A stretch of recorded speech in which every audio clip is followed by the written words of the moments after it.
Le régime chinois a complètement interrompu ses exportations de terres rares vers les États-Unis et les autres pays du monde. Quelles sont les conséquences pour l'Occident? Comment les États-Unis et l'Europe peuvent-ils survivre sans ces minéraux indispensables? Et la stratégie de Pékin pourrait-elle finalement se retourner contre lui?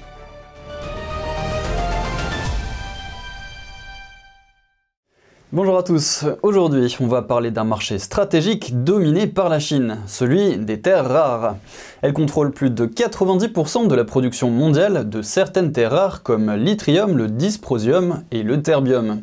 Et aujourd'hui, en réponse aux tarifs douaniers de Donald Trump, elle a décidé de couper les vannes, ou du moins de les mettre sur pause.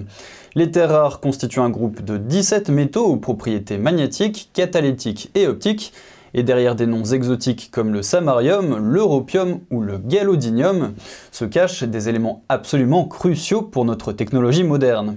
On les trouve dans les moteurs de voitures électriques, mais aussi dans les véhicules à essence pour la direction, donc une fonction critique de nos véhicules, dans les puces informatiques qui font fonctionner nos smartphones et nos ordinateurs, mais aussi dans les réacteurs d'avion, les lasers et les équipements militaires comme les drones et les missiles.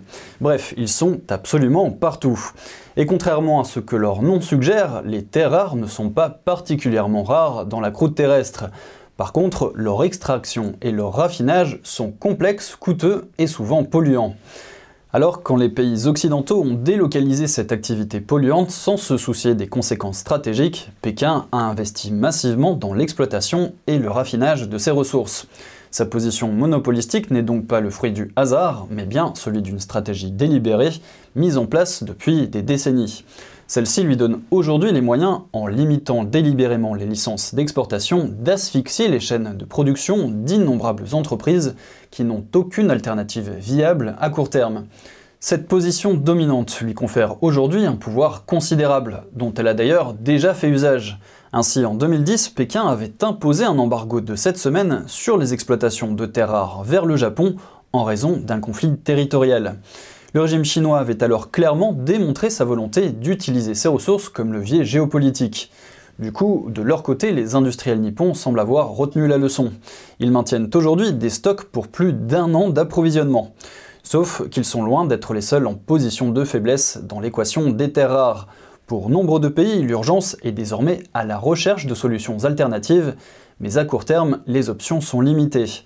Selon David Merriman, analyste chez Project Blue, il n'existe actuellement qu'une seule exploitation dédiée aux terres rares lourdes en dehors de la Chine, entre le Myanmar et le Laos.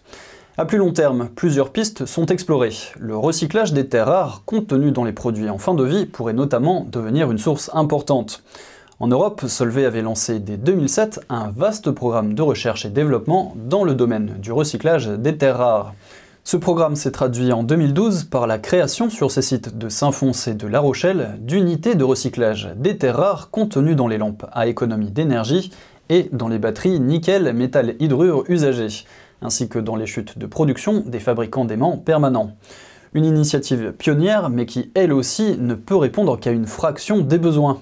La diversification des sources d'approvisionnement reste donc cruciale.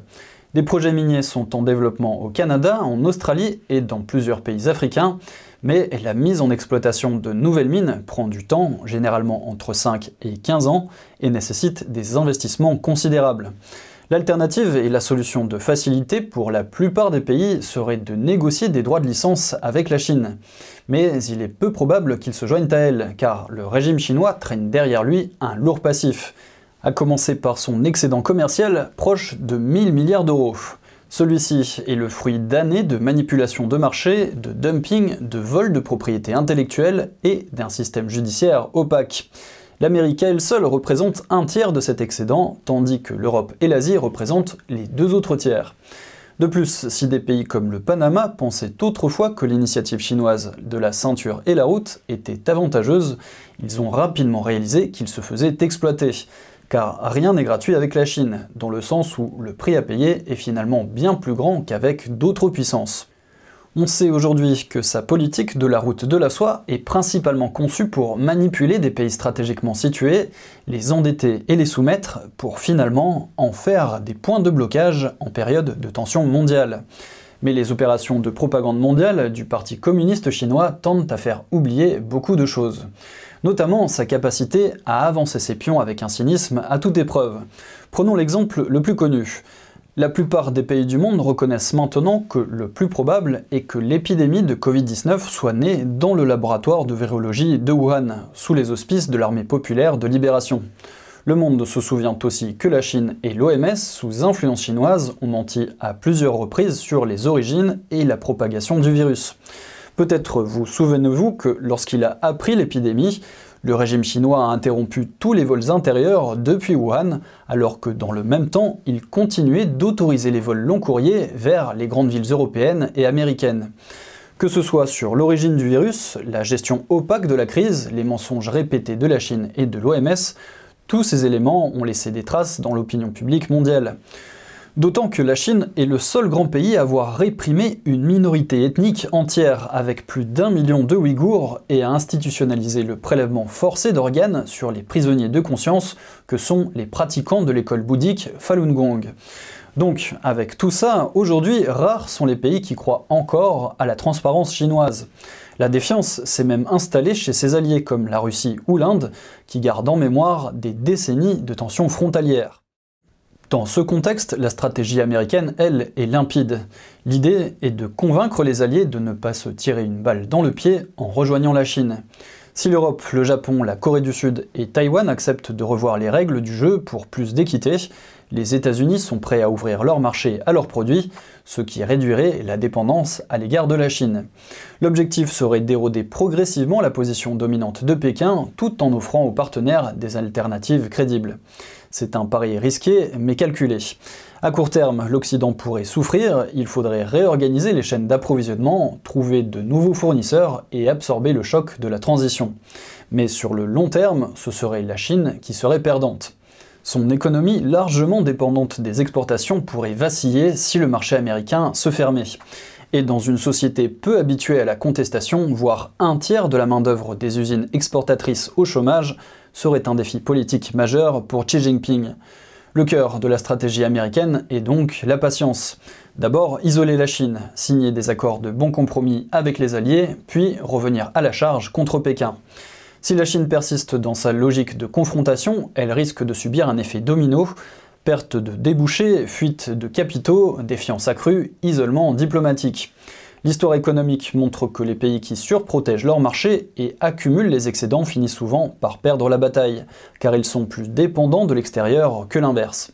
Les sociétés ouvertes comme les États-Unis sont aussi plus résilientes face aux crises. Là où Trump devra affronter les urnes dans 18 mois, Xi Jinping pourrait se retrouver face à une contestation sociale sans précédent et sans mécanisme institutionnel pour canaliser le mécontentement. En définitive, la guerre commerciale n'est pas tant une rupture qu'un retour à une forme de normalité. Pendant des décennies, la Chine a profité d'un système international permissif, accumulant les excédents et les avantages. Aujourd'hui, le vent tourne. Les partenaires de Washington, même s'ils rechignent à perdre leurs propres excédents, savent qu'à long terme, leur intérêt est de soutenir un allié prévisible, beaucoup plus respectueux des règles, plutôt qu'un acteur jugé déloyal et imprévisible.